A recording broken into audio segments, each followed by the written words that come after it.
Canada में crane operator एक घंटे में 35 से $40 कमाता है, जबकि सऊदी अरब में इसी काम के महाना 6,500 रियाल मिलते हैं। फ्रांस में 22 यूरो घंटा, जो कि पाकिस्तानी 6,500 रुपये बनते हैं एक घंटे के क्रेन ऑपरेटर के, और सालाना इनको पैकेज दिया जाता है 44,700 यूरो, जो कि 1,35,00,000 रुपये बनता है क्रेन ऑपरेटर का सालाना पैकेज पाकिस्तानी।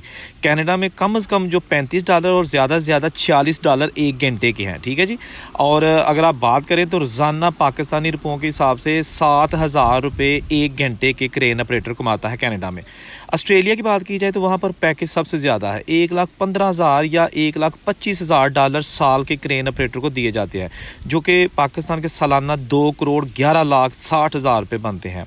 इसी तरह अगर बात की जाए कतर की, तो कतर में महाना जो है ना वो 11,495 रियाल तक भी जो है ना वो दिए जाते हैं, जो कि बड़े क्रेन ऑपरेटर होते हैं।